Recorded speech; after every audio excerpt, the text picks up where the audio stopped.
नमस्कार दोस्तों, electrical technician channel में आपका स्वागत है। दोस्तों, यदि आपसे इंटरव्यू में ये पूछा जाए कि 1 एम्पीयर में कितना वाट होता है, तो क्या आप उसका आंसर बता सकते हैं? दोस्तों, यदि आपको इसका आंसर मालूम है, तो कमेंट बॉक्स में जल्दी से कमेंट करके बता दीजिए। और यदि आपको आंसर नहीं मालूम, तब भी आप कमेंट बॉक्स में कमेंट करिए कि आपको इसका आंसर नहीं मालूम। मैं जानना चाहता हूँ कि दोस्तों कितने लोगों को इसका आंसर मालूम है। दोस्तों, ये जो क्वेश्चन है कि 1 एम्पीयर में कितना वाट होता है, ये बहुत ही सिंपल है, लेकिन बहुत लोग कंफ्यूज हो जाते हैं कि इसका आंसर क्या होगा। तो चलिए दोस्तों, आज के इस वीडियो के द्वारा मैं आपको यही बताऊंगा कि 1 एम्पीयर में कितना वाट होगा। दोस्तों, यदि आप इस क्वेश्चन का आंसर देना चाहते हैं तो आपको ये मालूम होना चाहिए कि एम्पीयर क्या होता है। तो देखिए दोस्तों, यहाँ पे जो एम्पीयर होता है उसका मतलब होता है फ्लो ऑफ फ्री इलेक्ट्रॉन, यानी कि किसी कंडक्टर में से यदि इलेक्ट्रॉन फ्लो हो रहा है तो उसको हम कहेंगे एम्पीयर फ्लो हो रहा है, यानी कि वहां से एम्पीयर पास हो रहा है। ठीक है।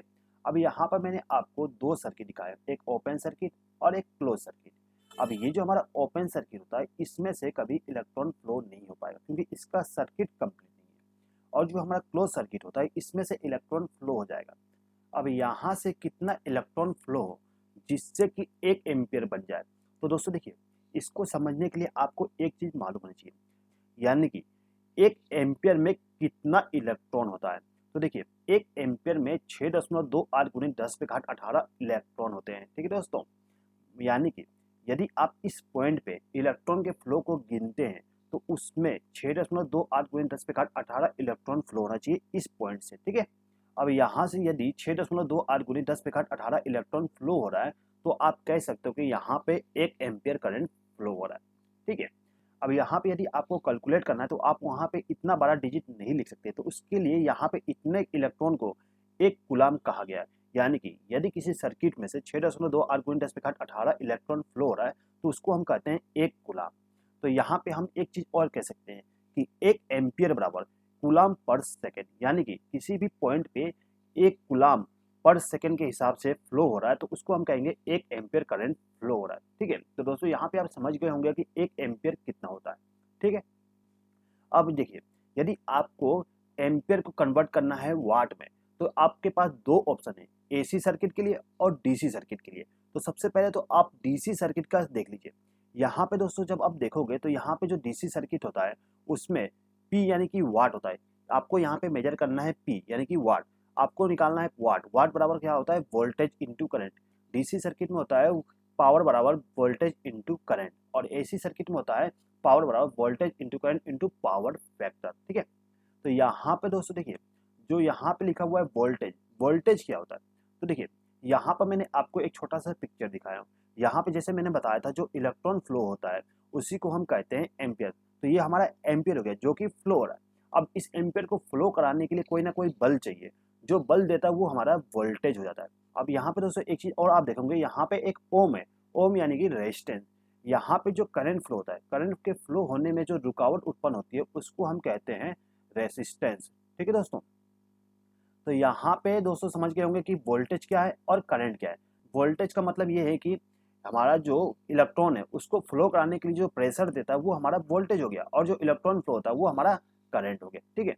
तो यहाँ पे हमें मेजर करना है डीसी पावर सप्लाई के लिए। तो हम मान लेते हैं कि जो हमारा घर है, घर में कितना वोल्टेज आता है? 230 volt. Single phase power supply में 230 वोल्ट आता है। ठीक है। तो यहाँ पर हम मान लेते हैं कि जो हमारा डीसी पावर सप्लाई वो 230 है, और हमें मेजर करना है 1 एम्पीयर के लिए, यानी कि 1 एम्पीयर में कितना वाट होता है। तो हम यहाँ पे इसको सॉल्व करेंगे। इसको सॉल्व करेंगे तो हमारा आंसर आ जाएगा 230 वाट, यानी कि 1 एम्पीयर में 230 वाट होगा। किस कंडीशन में? डीसी सर्किट के कंडीशन में। लेकिन जब हम बात करेंगे एसी पावर सप्लाई के कंडीशन में, तो वहां पे आपको फॉर्मूला के साथ में cos फाइव भी लगेगा। cos फाइव का मतलब होता है पावर फैक्टर। नॉर्मली हमारे घरों का जो पावर फैक्टर होता है 0.8 होता है, तो यहाँ पे हम कैलकुलेशन के लिए 0.8 पावर फैक्टर मान लेते हैं। ठीक है दोस्तों। दोस्तों, यदि आपको ये नहीं मालूम कि पावर फैक्टर क्या होता है तो एक बात समझ लीजिए, वोल्टेज और करंट के बीच में जो एंगल होती है उसको हम कहते हैं पावर फैक्टर। ठीक है। तो यहाँ पे हमारा पावर हो गया 230 इंटू 1 मल्टीप्लाइड बाई 0.8, यानी कि voltage into current into power factor. यहाँ पे भी हम वोल्टेज मान लेते हैं 230 वोल्ट है हमारे घर का, और 1 एम्पीयर करंट में हमें मेजर करना है कि कितना वाट होता है, और पावर फैक्टर हमने यहाँ पे ले ली 0.8। तो यहाँ पे जब हम इसको सोल्व करते हैं तो 230 इंटू 1 हो जाएगा 230। अब इसको हमें मल्टीप्लाई करना है 0.8 से, तो 0.8 से मल्टीप्लाई करने पे आंसर आता है 184 वाट। यानी कि हम ये कह सकते हैं कि 1 एम्पियर में 184 वाट होगा। किस कंडीशन में? एसी पावर सप्लाई के कंडीशन में। ठीक है दोस्तों, तो दोस्तों मैं उम्मीद करता हूँ कि यहाँ पे आप समझ गए होंगे कि 1 एम्पियर में कितना वाट होता है। यदि आपको पूछा जाता है कि 1 एम्पियर में कितना वाट है, तो वहाँ पे आपको ये मालूम होना चाहिए कि वोल्टेज कितना है। उस वोल्टेज के हिसाब से हम उसको कैलकुलेट करके आंसर को निकाल सकते हैं। ठीक है दोस्तों, यदि आपको ये वीडियो पसंद आया तो प्लीज़ इस वीडियो पर लाइक, शेयर और कमेंट कर दीजिएगा। और यदि आपने अभी तक हमारे चैनल को सब्सक्राइब नहीं किया तो सब्सक्राइब भी कर लीजिएगा। इस वीडियो को देखने के लिए धन्यवाद।